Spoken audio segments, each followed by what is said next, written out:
Hello, welcome everybody to the first of a series of collaborative learning labs between Midwest Urban Strategies and Early Childhood Workforce Connector. We're all super excited that you're here.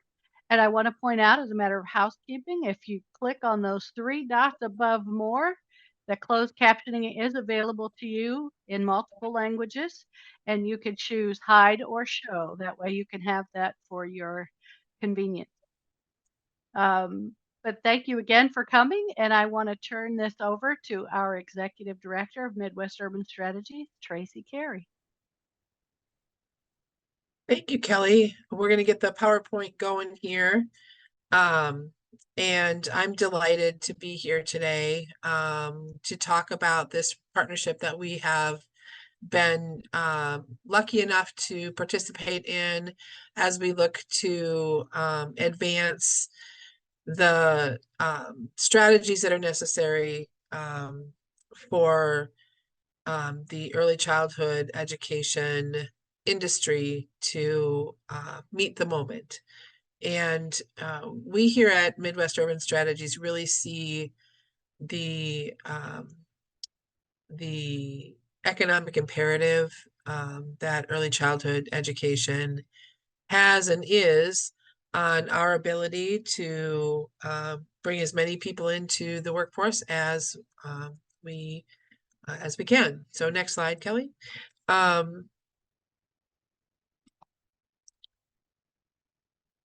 Midwest Urban Strategies is a consortium of workforce development boards that are organized across the Midwest region, Department of Labor Region 5. And we started to do our work together in 2014 as the federal legislation that governs the public workforce system was changing from the Workforce Innovation Act to the Workforce Innovation and Opportunities Act. And in doing so, there was a real need for us to think about what innovation in the public workforce system looked like. And so we spent some time together as a network of boards, sort of sharing in the challenge and opportunity of thinking about how we could lean into the changes that new federal legislation required of our systems. And we learned that by bringing our resources together, our knowledge and experience that we were able to share, we were able to really make deep improvements in the local work that was happening and really buy down the cost of change as we were looking to implement those new federal policies. And one of those areas that was critical to the work that we are doing is the work that's necessary in the early childhood education, childcare industry. And so we had the opportunity to join with some partners to address the challenges that existed in and still exist in childcare. And here we are as a partner in the Early Childhood Workforce Connector. We'll have the opportunity to hear from Marjorie Cohen, who is the project manager. Marjorie, if you want to say hi quickly, thank you. And she'll talk a bit about the Early Childhood Workforce Connector and the work that that we are collectively doing. And we'll also have the opportunity to hear from Lauren Smith, who is with the Department of Labor. Lauren is going to share with us the tactics and tools that registered apprenticeship can bring to the table when we're talking about the industry of early childhood, but certainly it's relevant in lots of other industries. We come to this issue. Oh, we can go back one slide there, Kelly. Thank you. So we really work together as a system, and Midwest Urban Strategies sort of at the center of that system to connect the workforce development boards from Wichita, Kansas to the west, all the way to Canton, Ohio, or Stark Tuscarawas Workforce Development Board to the east, in a learning community that is aimed at really improving the practices of our system at the local level. Next slide, please. So as I shared initially, the work of the ECWC from the MUS perspective is to really address this economic imperative. Folks who are raising children, if any of you are raising children, I've done that and I am now on to my first grandchild. We all know the cost of childcare, and it can be crippling to many families. And what we've discovered, and we really saw this happening most um, clearly, I think, as COVID happened and as we were coming out of COVID, the impact of access to quality care on people's ability to get to work. And we know the research tells us that there is a true economic impact on us regionally and nationally when folks are unable to get the kind of childcare they need and have to sit outside of the workforce. And these numbers are just some examples of what that cost is. Next slide, please.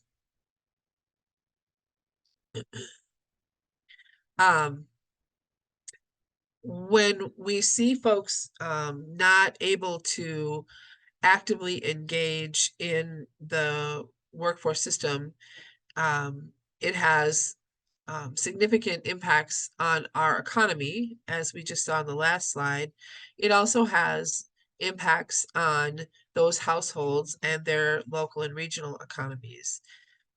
Many folks who are deciding to sit out of the workforce because of limited access to childcare are seeing that their lifetime earnings are limited, their ability to progress in their career is impacted, and their overall family's economic stability is deeply impacted as well. And this certainly has a focus on equity and inclusion, as more often than not always, but more often than not, this impact is felt by women who are not able to get back into the workforce and opt instead, because of some of the barriers that exist as a consequence of limited access to care, they choose then to sit it out. And that does leave them behind the eight ball, and it leaves families and communities with less talent and less resource. Next slide, please. So I want to spend a little bit of time talking about some projects that we are familiar with that are really good examples of lifting up the best of the best in early childhood education, talent, pipeline development in partnership with the workforce development system. And some of these examples include the Southwestern Oregon Workforce Investment Board, which was introduced to the registered apprenticeship program opportunity through some work that they did to develop a registered apprenticeship program for medical assistants. And then they were approached by their Head Start partners in their region with a need to develop a pipeline of workers for the providers in that Head Start system. And so they were able to develop a registered apprenticeship program that they're working on now in partnership with their community and technical colleges to provide the related technical instruction. Now, Lauren's going to go into more detail about what the registered apprenticeship program system model looks like under the Department of Labor. Many people refer to they refer to apprenticeship programs, lowercase a, but what we're talking about is a formal and registered program, which is a level of rigor that really helps to advance the quality in early childhood education. Another example of a registered apprenticeship program model that is connected to the workforce development system is being facilitated through the Early Childhood Investment Corporation, ECIC, which is based in Michigan. They are partnering with Michigan Works, which is the statewide association for workforce development boards across the state of Michigan. And they are working to integrate that registered apprenticeship program in early childhood education through each one of those member organizations in the Michigan Works membership. Those are all the local workforce development boards across the state of Michigan. And they are actually on their second round. They are doing some really deep work to develop lead teachers in those centers that are participating with those boards. And that is a really good model and example of how to position the public workforce system as an anchor in the development of a registered apprenticeship program for early childhood education workers.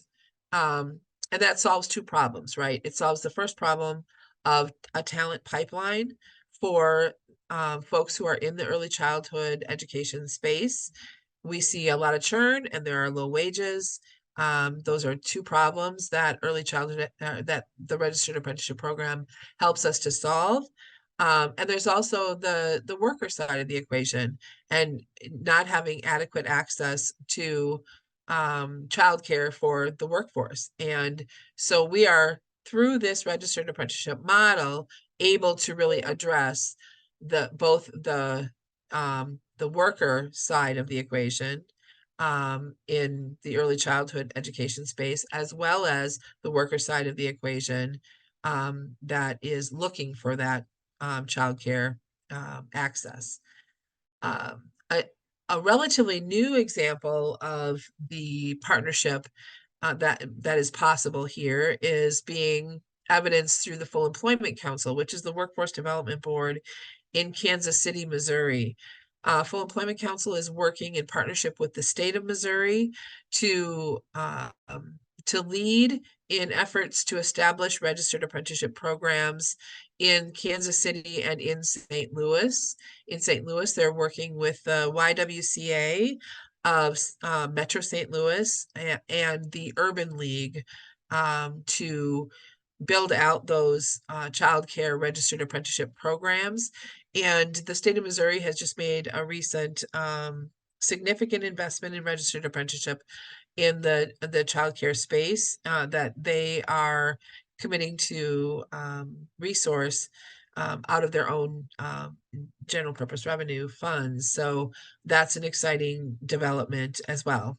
The Center for Workforce Innovation is actually not Missouri, it is in Indiana, and it is comprised of the counties in Northwest Indiana. CWI, many years ago, established itself as a registered apprenticeship sponsor in the early childhood education space and has been acting in that capacity for a long time. I added it to this list because they've been doing this work for a very long time, well before many other workforce boards opted to get into supporting registered apprenticeship in the early childhood space. For a lot of workforce boards across the country, supporting registered apprenticeship in industries like early childhood education is challenging because we know that the job quality issues are real in the industry. Wages are low. In fact, on average, the early childhood lead teachers make $12.23. That's the national average for early childhood workers. And of course, that means that some people are making less than $12.23 an hour. And that's challenging for the public workforce system because it has to report out quarterly on wages. And so if you have a large volume of low wage occupations, then it brings your average wage down. So CWI really stepped up and was willing to work in supporting the development of a talent pipeline in an industry that not everybody was willing to step into very early on. And so I wanted to just call out their willingness to step up. And we're definitely seeing lots more examples of workforce systems stepping into this space and really taking on the charge of being sort of that intermediary to connect the dots between the early care employers, the workers in early care, and the businesses that those workforce development boards are organized to support. So another example would be our partners in Stark Tuscarawas counties. They are working with their resource and referral partners in the region to develop registered apprenticeship programs that will help to meet the needs of that region of the state of Ohio. And as we know, there's lots of development happening um, in that general vicinity, with the Intel Corporation building a semiconductor facility outside of Columbus, Ohio. That's all part of a similar region. So there's going to be a real demand for access to quality care in that region, and Stuck Tuscarawas and Franklin County, the Columbus Area Workforce Board, have really stepped up to address the shortage, the childcare desert that is a reality in far too many communities. And then lastly, I wanted to mention the Wisconsin Bureau of Apprenticeship Standards, which is the Wisconsin state apprenticeship agency. As Lauren will, I'm sure, share with you, there are two iterations of systems for registered apprenticeship. One is governed by the federal government Office of Apprenticeship, and the other is governed by the state system. It's about half and half right now in terms of how the states are structured. Wisconsin is was the earliest and first apprenticeship state, and they have a very robust early childhood education registered apprenticeship program operating that has been operating since 2018. And we had the great pleasure of bringing the first graduate of that program along with us to share his experiences with some policymakers just a few weeks back, and they're doing fantastic work in the state of Wisconsin. So those are just a few examples we wanted to highlight to let you know that the public workforce system and workforce development boards are actively engaging to support the development of the talent pipeline in the early childhood education industry. And part of the goal of the Early Childhood Workforce Connector is to continue to build out those partnerships and connect those dots so that we can really meet the needs of workers and employers as we look to advance and grow our economy. Next slide, Kelly. And next up, Lauren Smith will tell us a bit more about the registered apprenticeship system that we are here to share more about. Thanks, Lauren. Thanks, Tracy. I'm going to start today. Next slide, please. With just a quick introduction of who I am. My name is Lauren Smith. I live in New Hampshire. I was once the state director in the state of New Hampshire, and we grew fairly quickly in New Hampshire, so I moved along to something that's near and dear to my heart, and that is what is known as the care economy.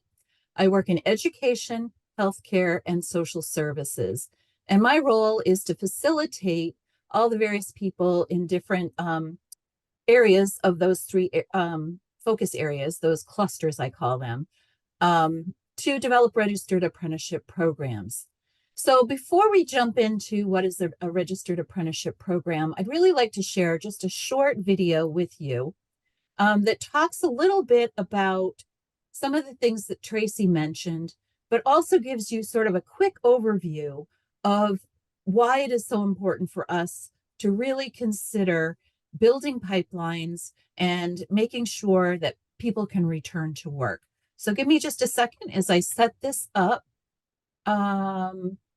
This will stop the other screen, so you will see all kinds of gobbledygook before we get there. I just want to confirm that you can all see my screen.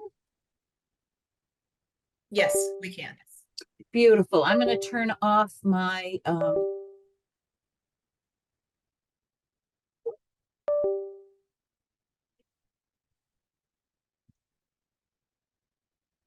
For a typical working family, childcare costs $250 a week or $13,000 per year. But this wasn't always the case. Childcare was already getting more expensive each year, growing twice as fast as overall inflation. That's a hefty price tag for most families in the United States. To make matters worse, the childcare crisis causes job disruptions for more than 2 million parents per year. And early educators, 90% of whom are women and 40% of whom are women of color, make poverty wages, as childcare programs remain severely underfunded. 2 hours of work, 1 hour with him, 3 hours of work. It's a multi-piece puzzle, disproportionately impacting women, those in need of childcare to do their jobs, and those whose jobs are childcare. Before the 1990s, the US was a global leader in women's labor force participation. And in the decades since, high childcare costs and a lack of affordable options have pushed women out of the workforce. Because of this, mothers are more likely to leave a job or not go back to work. This has had a major impact on the US economy, economic growth, and competitiveness. Even before the pandemic, 50% of the US lived in childcare deserts, and America was already losing a whopping $57 billion in revenue, earnings, and productivity. And the coronavirus pandemic brought all of these issues to the forefront. My friend used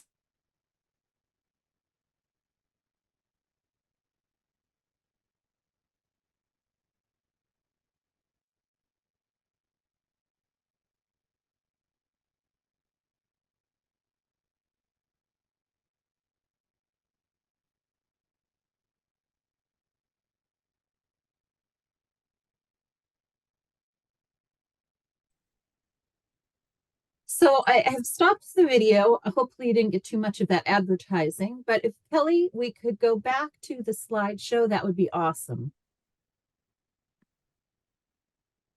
While she's bringing that up, what I would like to do is share with you that the Registered Apprenticeship Program is not going to solve all of the problems of the world.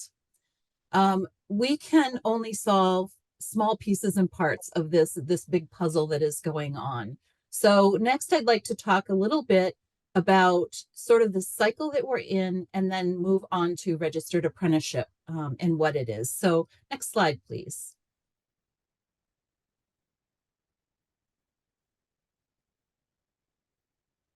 Are you able to advance, Kelly, to the next slide?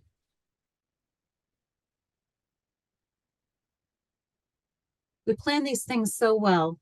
And then let me see. Oh, there we go. So according to the National Association for the Education of Young Children, a nonprofit that represents the full spectrum of early childhood educators, I'm sure many of you are familiar with this group, they surveyed 7,500 providers from mid-June to early July in 2021 across the states, and settings found that more than half of the respondents were experiencing greater difficulties with recruiting and retaining staff now more than before March 2020. Among the providers who work in center-based settings, the survey found that 81% are currently experiencing a staffing shortage, which NAEYC defines as having at least one role open and unfilled for a month or longer. This percentage rises to 83% of respondents from minority-owned programs who say they are experiencing a staffing shortage. 71% of respondents also see the public schools as the most common alternative to working in ECE programs, followed closely by retail and warehouse jobs. Next slide, please.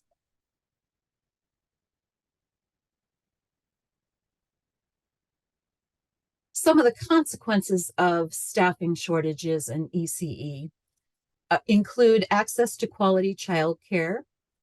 Care centers close and take fewer children. Care centers pass costs of care onto the families. Children are waitlisted for long periods of time. Fewer early childhood educators become fully qualified. Outcomes for children in crucial areas of development fall behind. Families must balance the cost of childcare against the benefits of a second income, and employers become short-staffed and suffer financial losses. So next slide, please. We're going to talk about registered apprenticeship only in the context of being able to address the staff shortage that we're experiencing. The other issues may come at different times. It is not part of what we deal with per se. However, we can deal with the staffing shortage specifically.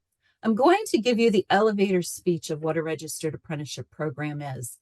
And I give this to you only for the benefit of my national office, who likes to have this at the ready. So registered apprenticeship is an industry-driven, high-quality career pathway where employers can develop and prepare their future workforce, and individuals can obtain paid work experience, receive progressive wage increases, classroom instruction, and a portable, nationally recognized credential. So next slide, please. As far as I am concerned, what I've just said to you is a whole mouthful of gobbledygook unless I start breaking things down for you. So I'm going to start with who we are and how to reach us. And then I'm going to move into the apprenticeship components themselves. So a little bit about us. We have 3 layers in our organization. We have national office employees. A lot of them are working on strategic planning, policy design, marketing strategies, those types of things. We have 6 regional offices across the United States. Each of those is responsible for multiple states. And then we have state offices. I want to tell you that almost every apprenticeship program that we develop tends to go through the state apprenticeship offices first, and that those are the people who are going to be the most valuable to you as you begin to set up your programs. If you go to the apprenticeship.gov website, as listed here, you'll see that there's going to be a tab that says About Us, and it's going to take you to this page. The beauty is, if you want to find out who is in charge of your state office, you simply click on this link and it's going to give you a list. And again, I tell you this because we can have all these national office people and regional office folks, but the truth of the matter is the people who sign your standards of apprenticeship to give you permission to have your program with the Department of Labor is in a state office right there in your own state. So next slide, please. So one of the things that we heard Tracy mention is there's 2 different, it's a bifurcated system. There's 2 different sort of groups of people who are running apprenticeship program for you. The first group is what is known as OA, Office of Apprenticeship. The Office of Apprenticeship is entirely federally hired employees. It's the federal government itself. The Office of Apprenticeship works directly with the Secretary of Labor. We have almost like a doorway between us where the Secretary of Labor is often coming to us with requests, and we, respond to him directly in that particular office, or her. We have Deputy Sue right now as our acting secretary. So those people, if you look on the map, the Office of Apprenticeship people are found in states like Wyoming, Arkansas, Illinois, Indiana. They have the light blue states. I'm from New Hampshire. I'm the only one up here in New England, besides New Jersey, really, who is an OA state or run directly by the federal government. In our regulations, we have the authority to allow states to absorb all of the responsibility of a registered apprenticeship program. They still follow all the exact same guidelines as a federal employee does, but the state itself pays for the employees who service all of the registered apprenticeship programs. So if you look across the country, you'll see Alabama, Kansas, Montana, Wisconsin, New York, Pennsylvania, North Carolina, Florida. Those are all run by state agencies and state employees. The reason this is so important for you to understand is you need to understand who you're speaking to in your own state. So if you just take a minute to look at this map, look for your state, you will now know whether you are going to be calling a federal office or whether you're going to be calling a state office. And with that, each state may have some different responsibilities than the Office of Apprenticeship states. And by that, I mean there may be state requirements above and beyond the federal regulation that apply to your particular state. So that just gives you an idea. Are you calling a federal office or are you calling a state office? Next slide, please. So I gave you the elevator speech about what a registered apprenticeship program was, and I bet you couldn't remember two of the things that I mentioned in that particular paragraph. So today I'm going to break it down for you into 7 components that are going to be more easily recognizable to you and something that you can remember or jot down quickly and have at hand when you start thinking about your program. All registered apprenticeship programs are industry-led. In other words, it is not the federal government telling you how to run your program. It is people in the industry who are telling you what they feel is the standard for that particular industry. So in early childhood education, there are a lot of people that come together and talk about these things before making decisions at the federal level. All registered apprenticeships are paid jobs. Everyone that is an apprentice will receive funding and they will receive increased wages as they go through their program. So it's not as though they come in at a lower wage and don't progress as they're learning more. They may come in at a lower wage, but that is because they do not have the same skill as somebody who is fully qualified. But they will, by the end of their registered apprenticeship program, receive the wage of somebody who had just walked off the street who was fully qualified for that position. On-the-job learning and mentorship. You are probably very familiar with the on-the-job learning where you go into a job and you learn the trade itself. You learn everything you need to know. You find out how that particular organization works. In a registered apprenticeship, we have a relationship between the apprentice and a mentor of 1-to-1. Every apprentice will have a specific mentor who is responsible for their training and their success in the program. They work both on the job and they also help with supplemental instruction. So supplemental instruction is a component of an apprenticeship program, and it could be anybody. It could be somebody within the organization who's been identified as a subject matter expert. It could be a college, university, community college, trade school, any of those places. It could be online. It could be in the classroom. Any modality, any way that you choose as an employer to train your apprentices is acceptable to us as long as they're meeting all the basic requirements of a supplemental instruction provider. So if somebody is having trouble on the job understanding how to apply something they learned in the classroom, it is the mentor who's going to help with that. If, for example, somebody declares a disability, that mentor is going to help them find the resources to be successful in the program.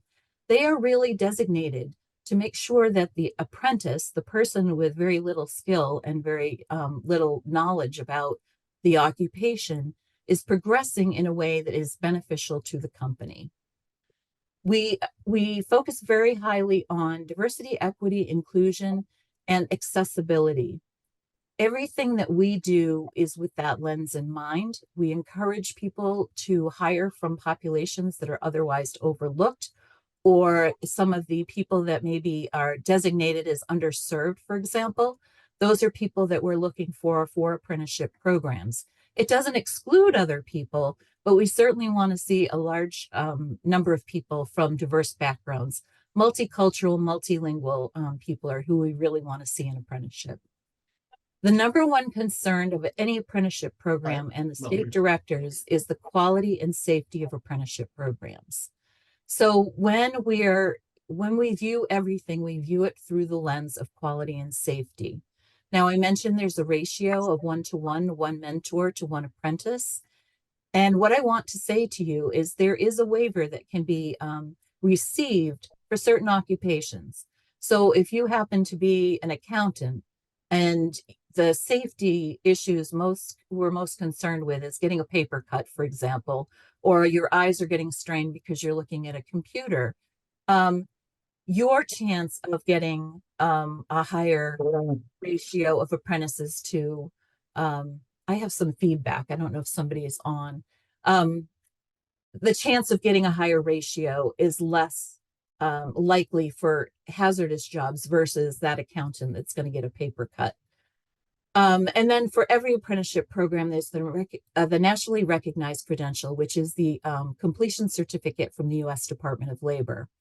What this does is it allows someone to identify who the apprentice was, what their occupation was that they studied, and where they would go to find out what it was that that person studied specifically, because every state director has the standards of apprenticeship for all of their programs and would be able to share that with other states. Next slide, please. So this is a very linear depiction of what happens when you're developing your apprenticeship program. I suspect many of you are just exploring, is this for me? Is this something that would work with my organization? What else do I need to know in order to develop a successful program? These are the first steps in thinking about registering a program. You start building your program. You find out all the pieces that you need. You start building your program. And at some point, you may discover that you need to go back to explore. Maybe I need to find out all of those organizations that provide instruction for your particular occupation. And then once you've got the information from them, you build. You also will be partnering with many different people. I told you I work in K-12 education, and you can just imagine the number of people that we have to contact to have an apprentice in the K-12 system, the public K-12 system, because it's the teachers, it's the superintendents, it's the, the parents who maybe are involved if it's a youth. You may be dealing with school boards, you may be dealing with unions, for example. These are all partners that you'll be bringing into the fold to help you develop your program. You notice register is pretty far along. It's pretty close to what seems like the end of this process, but I can tell you it really is a jumping point off where you're going to start launching your program and you're going to start all over again. You start evaluating what it is that you've built and all the partners that you have developed. You're going to do your recruiting, your retention plans. You're going to have your diversity plan. And as soon as you register and start launching your program, you're going through that whole process over again. So although it's very linear here, I want you to understand that it is a program that you're going to want to continually evaluate to make sure that everything is exactly as you want. And one of the things that's not mentioned here, but I should tell you, is that in the first year in particular, we hold a lot of hands on the apprenticeship program. So we work with a number of different partners who do some outreach and help you out with certain things. But we are going to make sure that your program is successful as best we can from our side. And once you have established your program and you feel comfortable and a year has passed, or one of your cohorts has gone through it's run its first course, we will come out and do a provisional review. And we will go through all of the things that we set your program up to do. And we will say, is this working for you? If it's not, we're going to reinvent it. We're going to make it work for you the second year around. So just to give you an idea of how these things work. Next slide, please.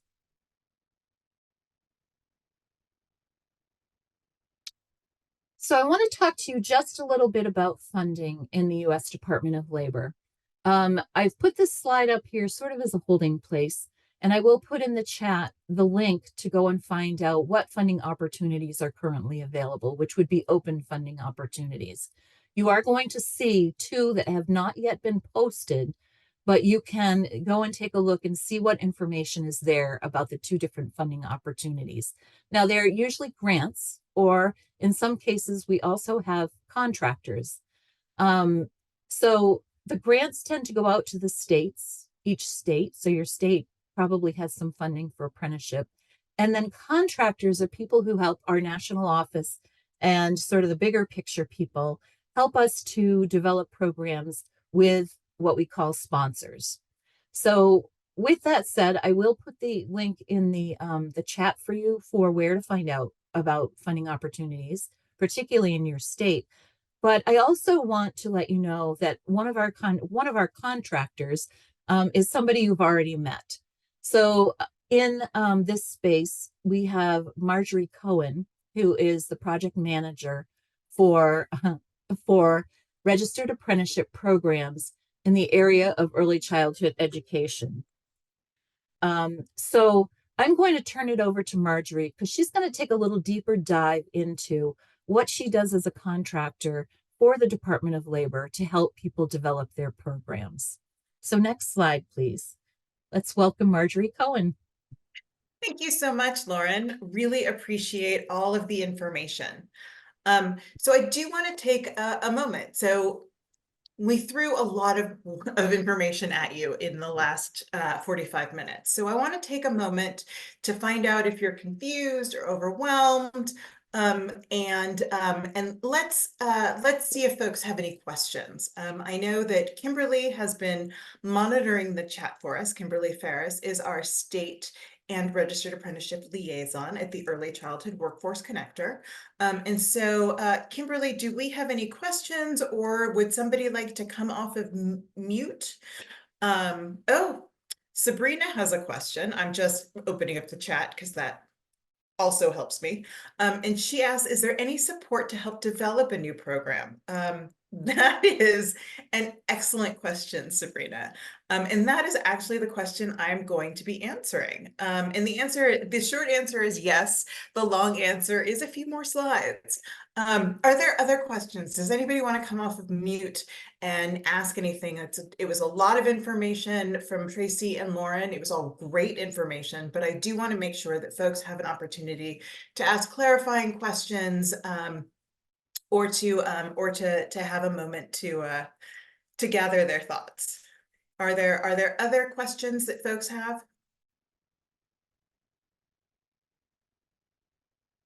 All right. Well, please feel free to throw some questions in the chat as it occurs to you. We will take a couple more breaks and see what you all are thinking. But thank you all for sticking by us. And I think we've got some good news for you. So as Lauren mentioned, we are a DOL-funded early childhood education registered apprenticeship industry intermediary. We're actually one of two that was recently funded. And we're called the Early Childhood Workforce Connector. We promote developing, launching, expanding registered apprenticeship programs to support and sustain a diverse, inclusive, well-qualified, and well-compensated early childhood education workforce. As Tracy and Lauren discussed earlier, ECE RA programs with high-quality, accessible, supportive, and equitable early childhood program employers lift the entire community and the local workforce. A strong, inclusive, and robust early childhood ecosystem contributes to the health and well-being of young children and to their families and to the broader economy. So how do we do that? The word connector is in our name. So we're here to make connections for you and to you. Next slide, please. So who are we? Let's provide a little bit of context. I will shift to what we do in a little later, but so ECWC, or the Early Childhood Workforce Connector, is powered by WRMA in collaboration with LPE Associates. Our core partners include the Midwest Urban Strategies, and we all work alongside the Council for Professional Recognition and the Kentucky Governor's Office of Early Childhood, which has already sponsored and stood up 3 registered apprenticeship programs for early childhood. Next slide, please. So now that you know who we are, at least a little, let's explore what registered apprenticeship actually looks like in the field of early childhood. Next slide. So why would we want to do registered apprenticeship in early childhood? Well, so registered apprenticeship programs, or RAPs, are important investment in the early childhood workforce, providing high quality professional learning and equitable compensation. And as I said before, early childhood education registered apprenticeship programs with high quality, accessible, supportive, and equitable early childhood employers lift the entire community, benefiting their families and the local workforce. Also, ECE professionals advance their knowledge, skills and credentials through registered apprenticeship. They receive access to many support services, and ECE registered apprenticeship has a strong commitment to diversity, equity, inclusion, and accessibility, particularly regarding recruitment and retention of ECE staff. Registered apprenticeship creates a strong career pathway within ECE, and RA can also create access to multiple funding opportunities, like Lauren mentioned. So let's talk a little bit more about how a registered apprenticeship works for ECE. Next slide, please. As you can see, registered apprenticeship in ECE builds a qualified early care workforce, which opens up more spots in more classrooms in more locations, which in turn creates better access for families. The quality of the early childhood workforce also increases with registered apprenticeship, as it is a high quality training program, bringing more education, experience, and credentials into the classroom, which helps with recruitment and retention. Next slide, please. So let's talk a little bit about the occupations that are officially apprenticeable according to the U.S. Department of Labor. So listed on this slide are the early childhood education apprenticeable occupations that are currently registered with USDOL. These titles reflect diverse roles within the field of early childhood education, childcare, programs, and family child care homes. Depending on the specific state, organization, or program, individuals may hold one of these titles, but their responsibilities and qualifications can vary. Examples of other titles for these same occupations can range from infant and toddler teacher, pre-kindergarten teacher, pre-K teacher, paraprofessional, paraeducator, teacher aide, and daycare worker. There's a whole long list of other titles. These are the ones that are official through the Department of Labor, but they can come and look a lot of different ways. I also want to point out that we are currently working with the Kentucky Governor's Office on Early Childhood on registering an early childhood director or administrator apprenticeship program. And we're doing that, we're looking to do that nationally, and we can explore other occupations within ECE that are customized to a program's needs. Next slide. All right, so let's actually look at what this might look like. So here's a brief example of registered apprenticeship in early childhood on the ground, okay? So let's consider the Rockcastle Regional Hospital in Mount Vernon, Kentucky. The hospital is a great case study of how employers in a variety of other industries can support both ECE and registered apprenticeship, which in turn will help support them. So a few years ago, the hospital sponsored a nurse's assistant registered apprenticeship program, which increased recruitment and retention. The hospital also has a childcare center on site for hospital faculty and staff, which is also helpful for recruitment and retention of faculty and staff. Now, early in 2022, the Kentucky Governor's Office of Early Childhood became the sponsor, as I mentioned, for 3 ECE educator registered apprenticeship programs. And the hospital, understanding the value of RAPs for healthcare, for the healthcare sector, and the value of providing childcare for employees, became an employer partner of the Kentucky Governor's Office and began an ECE director or administrator registered apprenticeship program in November of 2022. So as you can see, this is a win-win for employers, for ECE providers, and for new and incumbent early childhood educators. And I guess that's 3, so it's a win-win-win. It does not, as Lauren said, solve all the problems and challenges we have right now in early childhood. It is, however, a really great opportunity to increase the quality and the support for early childhood educators. Next slide, please. So before I delve into the kinds of support and assistance that we can provide, I want to take another moment to stop and find out if there are other questions. If anybody would like to come off of mute and ask any questions, we're happy to make this a discussion and a conversation. So I'm going to give a couple moments for folks to either type in chat or come off of mute. And we really want to hear what it is that you all are thinking about, what you're hearing, what seems like it might work in your community or not, and why. All right.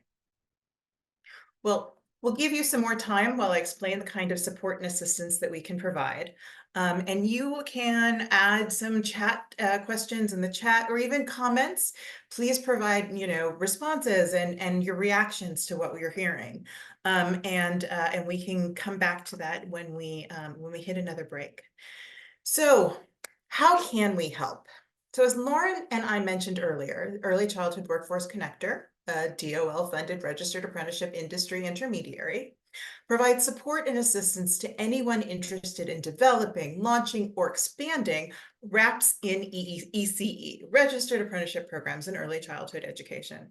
So let's look at what that means. Next slide, please. So as a reminder, registered apprenticeship requires collaboration across sectors, agencies, and partners.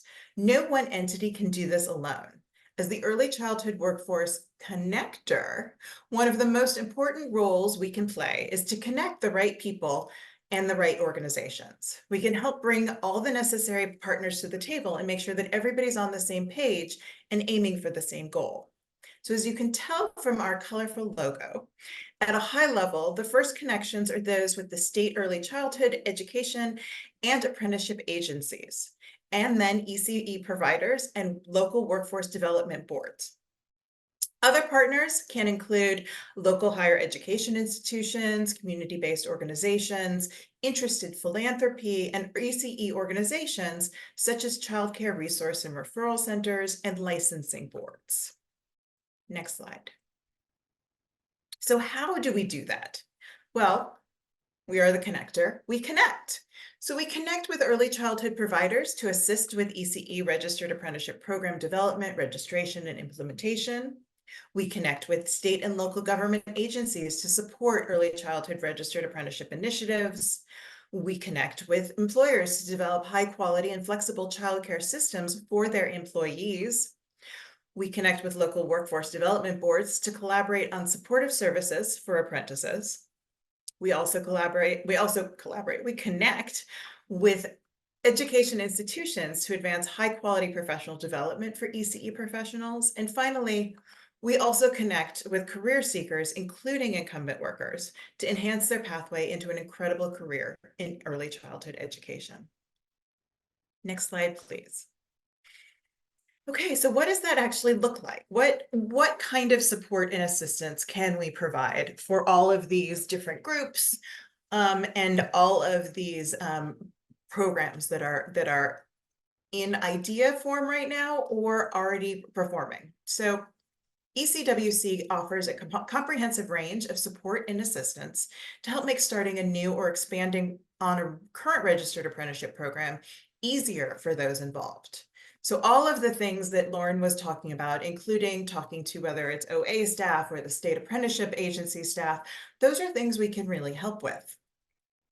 Our staff can meet teams where they are in the process and customize our services based on their needs. So of course, ECWC supports the development of any new early childhood registered apprenticeship program and the expansion of existing programs. We also assist in outreach and education through customized presentations like this one, educational materials, marketing templates, and assistance to explain and foster connections to support registered apprenticeship. Our team can assess and align professional development learning programs with registered apprenticeship requirements and practices, including ECE coursework and mentorship materials. We offer innovative apprentice recruitment materials and strategies that align with the goal of equity and inclusion for apprentices. And ECWC assists programs in exploring and utilizing multiple funding streams to support apprentice success and program sustainability. We also have a small incentive fund available to eligible sponsors and employers.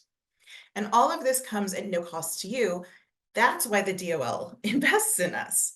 which is a great thing for all of us. So I'm going to actually take a moment to ask again if we have any additional questions, either in the chat or from folks that want to come off of mute.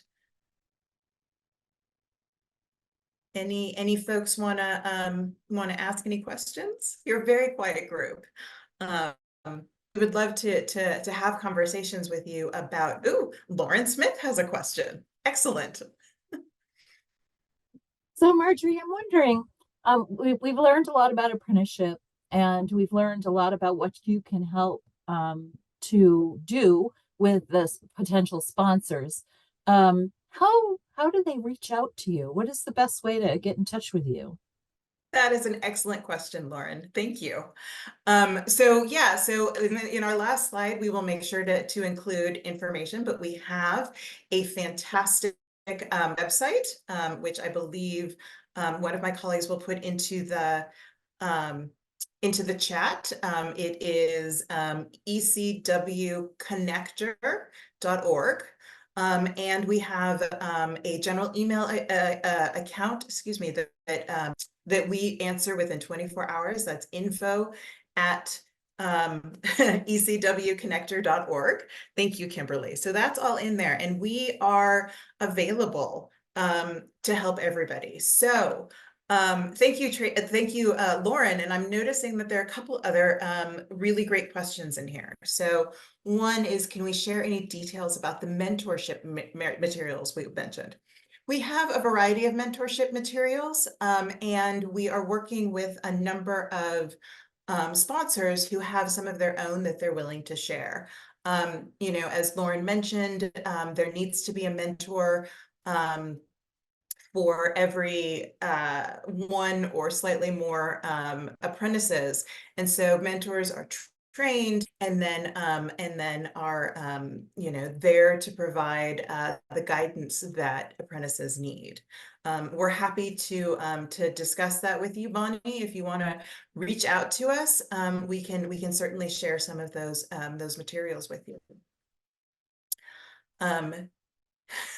Marion has asked a great question. Oh, Lauren, you have your hand up again. Go ahead with Marion's question. I did see it in the chat, so go ahead with hers. Sure. So Marion asked, what type of organizations can we assist? Can faith-based organizations sponsor registered apprenticeship programs? So sponsorship can actually be done by a number of different organizations. There are sponsors that are employers themselves, but for early childhood, many early childhood centers just sort of don't have the infrastructure and like human resources to be a sponsor. They tend to be more employer partners. A sponsor, however, is the organization or the entity that provides the support, that provides the mentors and really helps train them and follows the apprentices through their related training instruction and their on-the-job training. And so, as it turns out, there are a lot of different organization types that can be sponsors. So again, so employers, there's also higher education institutions. A lot of community colleges and some universities have that infrastructure to be a sponsor of an early childhood education registered apprenticeship. Workforce boards, like the example that Tracy shared, there are a lot of local workforce development boards that are interested in this. I would also say that community-based organizations, faith-based or not faith-based, are often good candidates to sponsor, and that's something that we can work with you to help figure out who the right sponsor is, and how to make sure that organization is set up for success. So Lauren, please. So I wanted to ask a question for folks that are feeling like they're in that exploratory place, but they don't even know what questions to ask to participate, to understand whether they want to participate. Can they give you a call too? Is there somebody there standing by, so to speak? I mean, we don't have the little headsets and we're not in 1-800 number, but yes, we are absolutely, you know, if you're interested, if you have the germ of an idea, if you're like, I think this might be a really good idea, can I tell you about my program or my ECE center? Or if you're a workforce development board or an employer from a different industry and you're interested in getting involved, go ahead and reach out to us through our info at ecwconnector.org. And we'd be happy to set up some time to sort of talk with you and just hear what you're thinking, and see if registered apprenticeship is the right solution for you. We know it's not always the right solution. And so we'd be happy to sort of be that sounding board and that brainstorming partner for you, a partner. So please feel free to reach out to us if that's something that you're interested in. Other questions? Anybody else want to raise their hand or come off mute? No. Okay. All right. I was gonna, you know, like I was also a teacher at one point. I am happy to sit here and stare as everybody else gets really uncomfortable, and then somebody blurts out a question. But I used to just do that to my students. So I will keep going, but please feel free to keep adding questions into the chat or raise your hand. So now I am going to turn it back over to Tracy to talk about partner roles and close us out. So back to you, Tracy. Oh, thank you, Marjorie. I tell you, I feel like I have learned a lot today. I felt like I came into this fairly knowledgeable about how registered apprenticeship works, and about how ECWC fits in that ecosystem. And I learned a bit today from Lauren about the 7 things that are important in the registered apprenticeship world. And the way she framed some of that stuff I had not heard before, so that was fantastic. And so I'm glad that we had the opportunity here today to talk these things through and share a bit of information about the work that we at Midwest Urban Strategies, in partnership with the Early Childhood Workforce Connector, are doing to really advance registered apprenticeship in our communities. And I am curious to hear how many folks, even if you came off camera and wanted to just raise your hands or something, how many folks are actually currently engaging in or considering registered apprenticeship programs, whether connected to early childhood education or not, and how many of you who are in the ECE space are interested in more information about using registered apprenticeship as a talent development strategy. So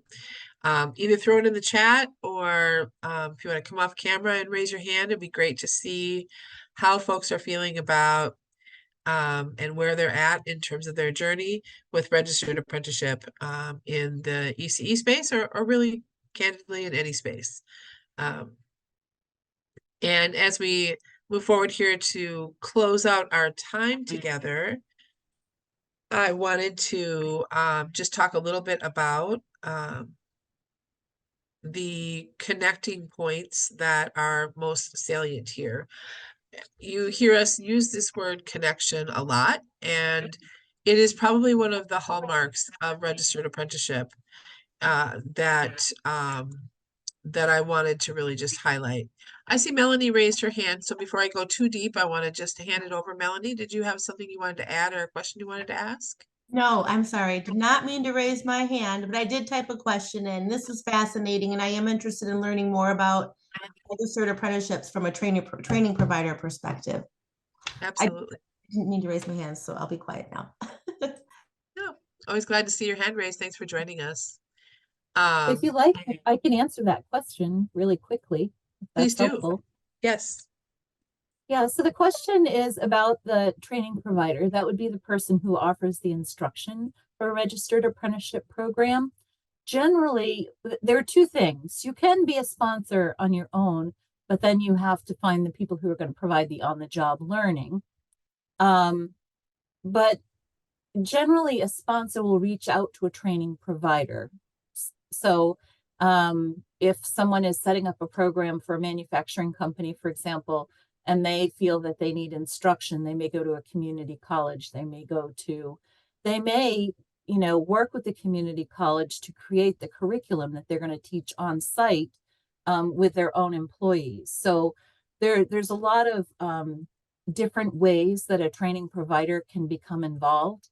And it's a really great question, Melanie. And you could reach out again using the info line, or you could reach out to me. I'll put my name in the bottom here, and we can start a dialogue so that you understand what you could do or what you couldn't do, what things you would be interested in doing as a training provider.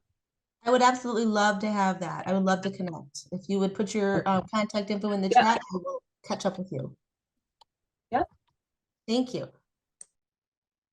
All right. Well, the conversation is starting to get hot here in the chat. I'm glad to see all of this and folks kind of sharing where they're at and the different places that they're engaged in and the point that they're at in terms of developing different programs. And so, I think registered apprenticeship as a training modality and sort of a system is something that really over the last 15 years or so, we have really looked at as a way to go beyond what we traditionally understood as sort of the construction industry or maybe the manufacturing or skilled trade space into these non-traditional occupations where a registered apprenticeship is being applied. And as we heard Marjorie and Lauren both share, not every industry and not every occupation is appropriate for registered apprenticeship.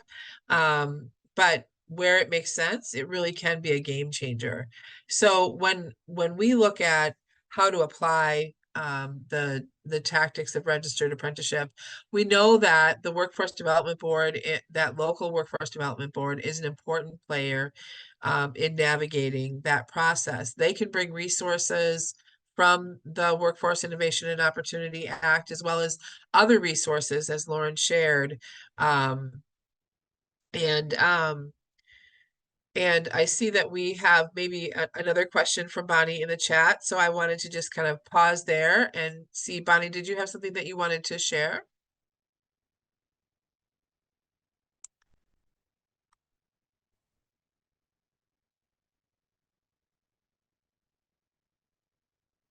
Sorry about that. My thing did not want to unmute. I was raising my hand because we are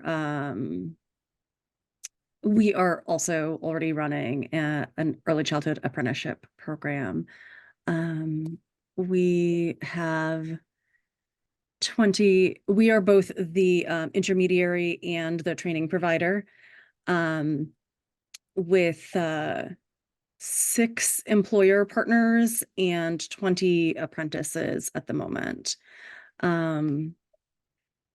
We're in our first year of a 2-year program, so I was excited to learn more about how things are working sort of bigger picture and where the additional supports are that I didn't know about yet.